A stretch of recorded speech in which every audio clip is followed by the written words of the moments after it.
Seguimos ahora en Actualidades hablando acerca del proyecto que despenaliza el aborto en 3 causales. Junto a la diputada de la UDI, Claudia Nogueira, integrante de la Comisión de Familia, ha seguido muy de cerca este proyecto, del cual es opositora a él. En las 3 causales, diputada Nogueira. Así es, en las 3 causales. ¿Por qué en las 3? Si hay una inviabilidad del feto que le impide vivir, por ejemplo, o cuando está el riesgo de la madre. Hoy en día los médicos sí salvan la vida de la madre. Así es. A ver, primero decir que este es un proyecto tremendamente ideológico y que vulnera gravemente los derechos humanos de aquel que está por nacer, un ser inocente, y además que abandona a la mujer. No le ofrece ninguna otra alternativa más que elegir por el aborto, no da alternativas para hacerse cargo del embarazo vulnerable, de las mujeres que tienen que optar muchas veces a una decisión tan dramática, producto del abandono, de la vulnerabilidad, de las presiones, y el Estado en eso desaparece y ofrece esta solución más bien ideológica. En las 3 causales, primero, la primera causal a la que te refieres, que es el riesgo de la vida de la madre.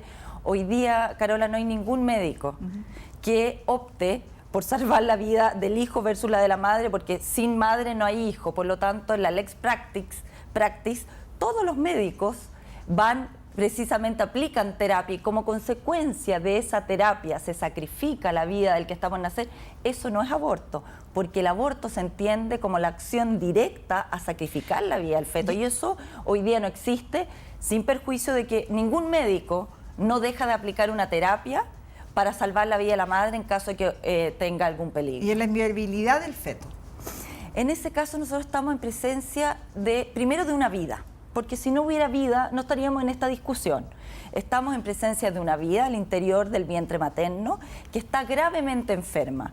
Hoy día tenemos muchísimos testimonios de niños que se declararon inviables y que finalmente tienen una vida normal y que el diagnóstico fue errado. Un niño gravemente enfermo que tú en cualquier etapa del embarazo puedes disponer de esa vida. Aquí estamos en el principio clave de respeta los derechos. El derecho más fundamental que todo ser humano tiene es el derecho a la vida.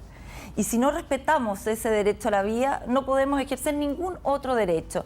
Y en ese caso fundamental estamos en presencia de un niño gravemente enfermo que no sabemos si efectivamente va a vivir o no va a vivir y cuánto tiempo va a vivir. Pero hay casos que hacen imposible esa vida. Y hay otros casos que no. Un feto anencefálico. Y hay otros casos que no. Y esos niños viven un mes, viven 15 días, pero nacen con vida. Estamos hablando de un niño que tiene vida dentro del vientre, porque si no, no estaríamos en esta discusión. Y en el caso, es un niño que está vivo. En el caso de violación, el argumento de aquellos que están de acuerdo con esta causal es que se afecta doblemente a la madre. Es violada y luego tiene que dar a luz a un hijo que es fruto de esa violación. Y por lo tanto ella vive una doble agresión.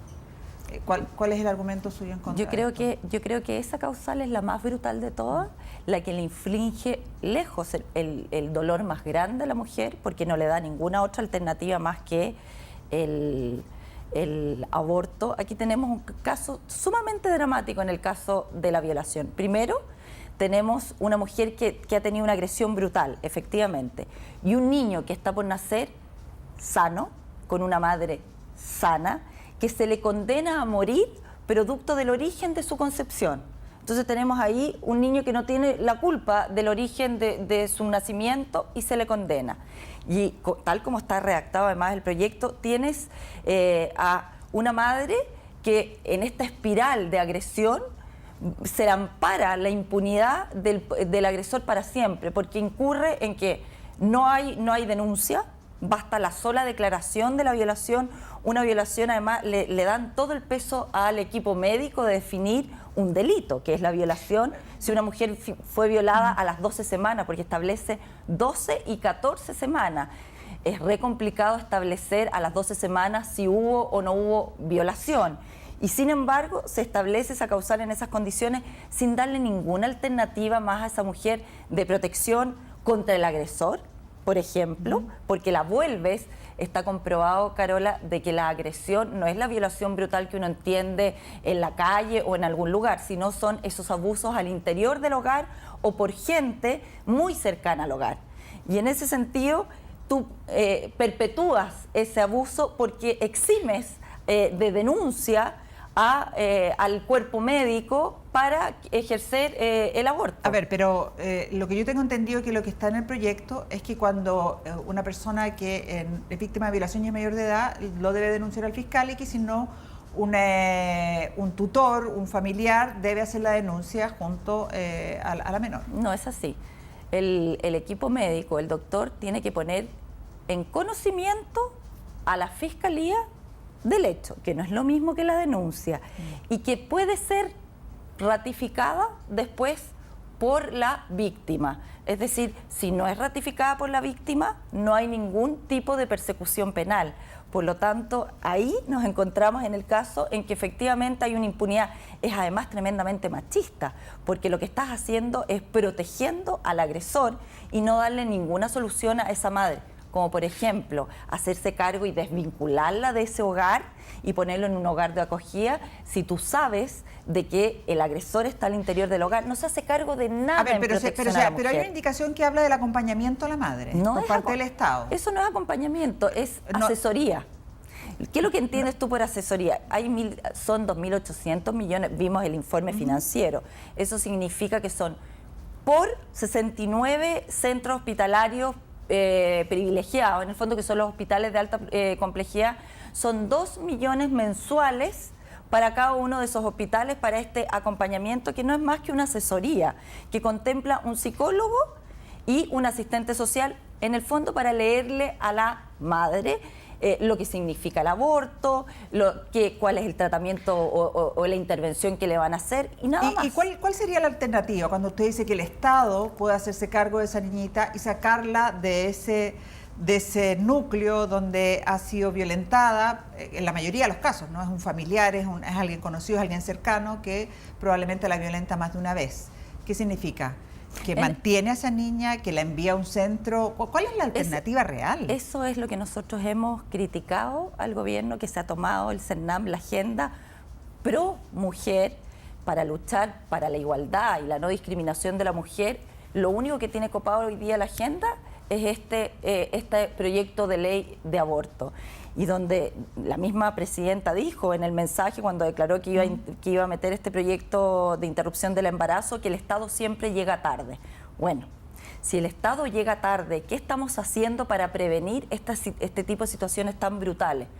En el ejemplo de la inviabilidad fetal, por darte un ejemplo, hoy día, no sé si conoces el caso de niños que vienen con espalda bífida. Sí. Bueno, hoy día, esa malformación puede operarse intraútero perfectamente. Es una operación tremendamente cara, pero súper abordable para que un niño pueda desarrollarse en plenitud fuera del vientre materno.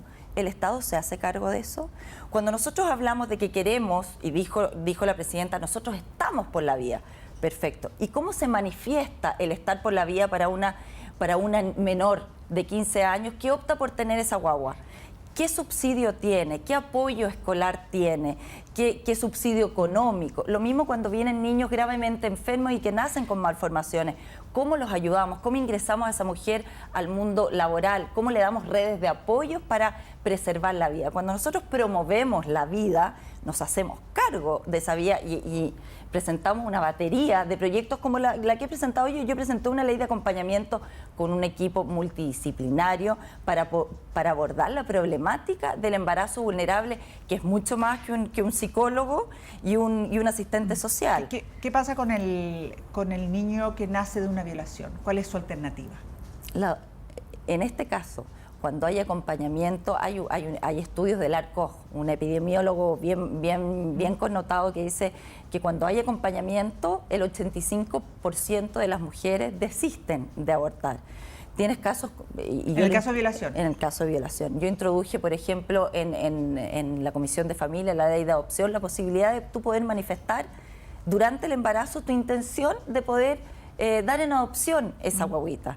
Porque entendemos que es una situación súper brutal y dolorosa, pero también entendemos que a esa mujer, a esa niña, le debemos dar una solución, acompañándola, promoviendo el valor de la vida y dándole oportunidades para que esa guagua pueda tener una vida independiente de la de ella, pero darle oportunidad a ese ser humano también a que pueda desarrollarse. ¿Qué nos pasó como país? Hasta el año 85-89, explicaba el doctor Juan Luis Castro, diputado, existía aborto, no les digo esa palabra, libre, pero bastaba que 2 médicos certificaran que había que hacer un aborto y este aborto se hacía. No, eso es más bien... Se le llamaba terapéutico, pero al final... Eso más bien es una bandera de lucha ideológica para argumentar de reponer el aborto terapéutico eliminado en la dictadura. Hoy día se comprobó que no hubo variación. Hoy día tenemos un desarrollo en la medicina altísimo. Hoy día, Carola, somos el segundo país en la región con menos muertes maternas, producto de salud materna en la región. Estamos por debajo de Canadá. Hoy día las mujeres no se mueren producto de aborto o por malformación o por enfermedades productos de su condición de mujer. Entonces aquí no estamos hablando de un problema de salud pública, aquí estamos hablando de un problema ideológico que no soluciona lo que realmente importa, que es el embarazo complejo, vulnerable, que requiere apoyo, contención, un Estado mucho más proactivo en poder proteger a esas madres que por presión, por amenazas de las parejas, por abandono, por faltas de expectativas en la vida, tienen que optar a una decisión desesperada porque no tienen apoyo ni contención de nadie. ¿Dónde está el Estado? Oiga, aquí tenemos una solución súper fácil para usted, aborte. Eso también está comprobado que produce en las mujeres un trauma tremendo en la vida, porque aquellas que hemos sido madres sabemos lo que es tener un hijo dentro del vientre y es súper complejo y no se ha medido con la suficiente profundidad lo que significa. Bueno, vamos a ver qué pasa, si existen o no los votos. En la Comisión de Constitución existen dudas de si se van a aprobar las 3 causales. Lo de la violación claramente no es aborto libre. Una mujer, aunque se ha sostenido, ¿qué mujer va a decir que la violaron? Usted dice que aborto libre porque es difícil de comprobar. O sea, no hay ninguna posibilidad de poder comprobar a las 13 semanas de que hubo una violación tal cual se entiende una violación. Por lo tanto, y esto es una realidad que ocurrió en España también. En España hubo causales aborto restrictivo y se abre al aborto libre y no hubo ningún tipo de variación, no aumentaron los abortos. Por lo tanto, se acogieron a la causal de violación todas las mujeres que quisieron y por lo tanto hubo aborto en esa causal. Entonces hagámonos cargo seriamente de lo que significa un embarazo complejo, una maternidad que necesita apoyo y no por causas ideológicas no respetemos lo que es más importante, que es la vida de un ser humano, los derechos humanos del que está por nacer. Bueno, en marzo se renueva esta discusión, seguro nos volveremos a encontrar. Muchas gracias, diputada Nogueira. Muchas gracias, Carola. A ustedes también, gracias por estar junto a nosotros una vez más en Actualidades, que estén muy bien. Hasta pronto.